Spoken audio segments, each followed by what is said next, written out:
বিল্লু মিয়া ৩৫ ও তার ৩ সহযোগী সহ মোট ৪ জনকে বিদেশি আগ্নেয়াস্ত্র, সামুরাই ও অন্যান্য দেশীয় অস্ত্র সহ আগ্নেয়াস্ত্র, পিস্তল, .22 বোরের পিস্তল, ৫ রাউন্ড অ্যামো সহ সেটা বের করে আমাদের দেয়। এই সহযোগী একজনের কাছ থেকে একটা পাইপ গান, শুটার গান, এটা আমরা মাটি খুঁড়ে ৩ ফিট ৪ ফিট মাটি খুঁড়ে সে তার দেখানো মতে এটা আমরা উদ্ধার করতে সক্ষম হই। কারণ বাজারস্থ বাংলা র্যাপিড অ্যাকশন ব্যাটালিয়ন ফোর্সের মিডিয়া সেন্টার আপনাদের সকলকে স্বাগতম। আপনারা কষ্ট করে গুরুত্বপূর্ণ সময় দিয়ে আমাদের এখানে এসেছেন, এজন্য আমরা আপনাদের ধন্যবাদ জানাচ্ছি। আমি সিও র্যাব 2 মোহাম্মদ খালিদুল হক হাওলাদার, অতিরিক্ত DIG Bangladesh police, CO RAB 2 Mohammadpur. গতকাল আমাদের একটা অ্যাচিভমেন্ট আছে, আমরা একটা শীর্ষ ডাকাত দল গ্যাং প্রধান সহ ৪ জনকে ধরেছি। এই বিষয়ে আপনাদেরকে তথ্য দেওয়ার জন্য আপনাদের আমন্ত্রণ জানিয়েছি। বিষয়টা হলো, প্রেস রিলিজের শিরোনামটা হলো এরকম: রাজধানীর মোহাম্মদপুরে আইনশৃঙ্খলা বাহিনী তথা র্যাব পুলিশ পরিচয়ে ডাকাতি ও ছিনতাই চক্রের প্রধান মোহাম্মদ বিল্লু মিয়া ৩৫ ও তার ৩ সহযোগী সহ মোট ৪ জনকে বিদেশি আগ্নেয়াস্ত্র, সামুরাই ও অন্যান্য দেশীয় অস্ত্র সহ লুণ্ঠিত সিএনজি সহ গ্রেপ্তার। আমরা সে ডাকাতির মাধ্যমে যে সিএনজি ছিনতাই করে নিয়েছে সেটা উদ্ধার আছে, আমরা গ্রেপ্তার করেছি। আচ্ছা, তার আগে আমি একটু প্রথমে বলি, আপনারা জানেন এই যাকে ধরেছি এর নাম হলো মোহাম্মদ বিল্লু মিয়া, ডাকাত দলের সর্দার। আমরা যখন তাকে অ্যারেস্ট করি তার কোমর থেকে আমরা বিদেশি আগ্নেয়াস্ত্র, পিস্তল, .22 বোরের পিস্তল, ৫ রাউন্ড অ্যামো সহ সেটা বের করে আমাদের দেয়। আমরা এটা নিই এবং তার কথা মতো তার বাসা তল্লাশি করে এই পোশাকগুলো, র্যাব পুলিশ সদৃশ যে পোশাক এবং বিভিন্ন ভবন ভাঙার, তালা ভাঙার যন্ত্রপাতি, রেঞ্জ প্লাস এবং একটা সামুরাই, এগুলো তার বাসা থেকে আমরা উদ্ধার করি। পরবর্তীতে তার স্বীকারোক্তি মোতাবেক আমরা আরো তার ৩ সহযোগী গ্রেপ্তার করি। এই সহযোগী একজনের কাছ থেকে একটা পাইপ গান, শুটার গান, এটা আমরা মাটি খুঁড়ে ৩ ফিট ৪ ফিট মাটি খুঁড়ে সে তার দেখানো মতে এটা আমরা উদ্ধার করতে সক্ষম হই। এই গ্রুপটার আরো ৩ জন সহযোগী আছে যাদের নাম ওরা বলেছে, আমরা পেয়েছি এবং আমরা তাদেরকে ট্রেস আউটও করেছি, বাট সঙ্গত কারণে বলছি না। এরা দীর্ঘদিন ধরে, আপনারা জানেন রাজধানীর মোহাম্মদপুর কেন্দ্রিক চাঁদাবাজি, ছিনতাই, ডাকাতি এগুলো অনেকদিন ধরে চলছে। আমরা গত ৩ মাসে মোহাম্মদপুর কেন্দ্রিক আমরা প্রায় ১৯৭ জন এরকম ছিনতাইকারী এবং চাঁদাবাজদের গ্রেপ্তার করেছি। ৮টি বিদেশি আগ্নেয়াস্ত্র উদ্ধার করেছি। আমাদের এই ধারা অব্যাহত রয়েছে। এই গ্রুপটার আমরা এই ছিনতাইকারী গ্রেপ্তারের পরিপ্রেক্ষিতে ধারাবাহিকতায় আমরা যখন ফলো করেছি যে আর কারা কারা কোন কোন গ্রুপ আছে, আপনারা জানেন ইতিমধ্যে আমরা শীর্ষ মাদক ব্যবসায়ী জেনেভা ক্যাম্পের সন্ত্রাসী বুনিয়া সোহেলকে ধরেছি। তার অপোনেন্ট যে আরেকজন ছিল জেনেভা ক্যাম্পের চুয়া সেলিম ওরফে সেলিম আশরাফি, তাকে আমরা আইনের আওতায় নিয়ে এসেছি।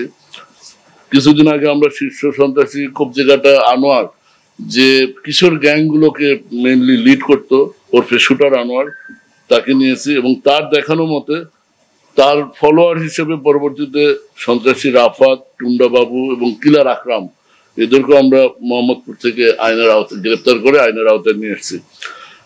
এর ধারাবাহিকতা আমরা ফলো করতে থাকি আর কোন কোন গ্রুপ আছে, আর কোন কোন গ্যাং আছে। এই ফলো করতে করতে আমরা এই বিল্লু ডাকাতের সন্ধান পাই। বিল্লু ডাকাত গ্রুপটা, এদের মডাস অপারেন্ডি মাল্টিপারপাস।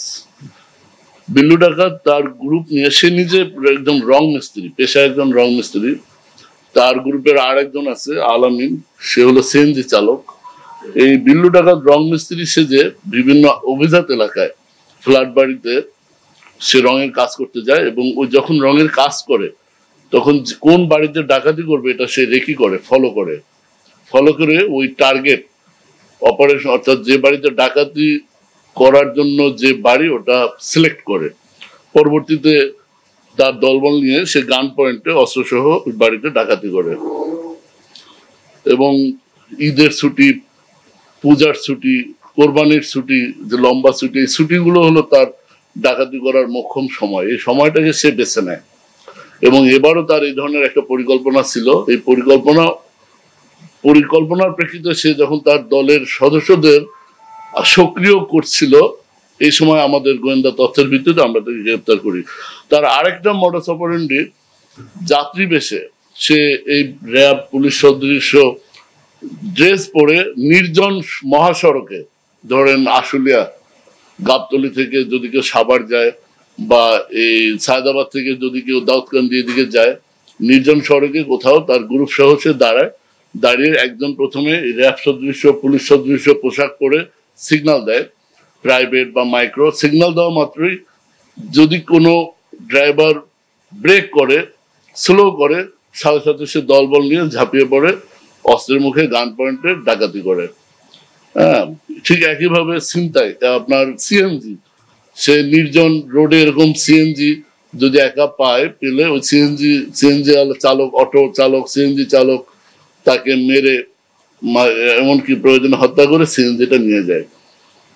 আরেকটা কৌশল হলো, এই গ্রুপের মহিলা সদস্য আছে, মহিলা সদস্যদের যাত্রী সাজিয়ে, ধরেন গাবতলী থেকে সাভার পর্যন্ত একজন তাদের ঠিক করা যাত্রী, পূর্ব থেকে পরিকল্পিত যাত্রী মহিলাকে যাত্রী সাজিয়ে সিএনজিতে উঠিয়ে দেয়। কোনো একটা নির্দিষ্ট হিমায়তপুর বা কোনো একটা নির্দিষ্ট নির্জন পয়েন্টে আগে থেকে তাদের লোকজন ওখানে থাকে। ওই মহিলা যখন বলে চালককে যে ভাইয়া একটু দাঁড়ান, একটু বাথরুমে যাব, বা একটু দাঁড়ান, স্লো করেন, এই ড্রাইভার সিএনজি চালক স্লো করলেই সাথে সাথে ওরা আশপাশে ঘাপটি মেরে থাকা অবস্থা থেকে বের হয়ে এসে সিএনজি চালককে মেরে সিএনজিটা নিয়ে যায়। এটা একটা কমন। এবং এইভাবে গত 3 দিন আগে একটা সিএনজি সে ছিনতাই করে সিএনজি চালককে মেরে সিএনজি নিয়ে গেছে, এবং নিয়ে সিএনজিটা আবার বিক্রি করে দেয়, 1-2 দিনের মধ্যে আবার বিক্রি করে দেয়। তো আমরা এরকম একটা সিএনজি উদ্ধার করেছি, এবং এই সিএনজিটা যে ক্রয় করেছে আমরা তাকেও আমরা গ্রেপ্তার করেছি। এবং সে এই চক্রের কাছ থেকে যে সিএনজিটা কিনেছে সে হচ্ছে মাত্র 60,000 টাকায়।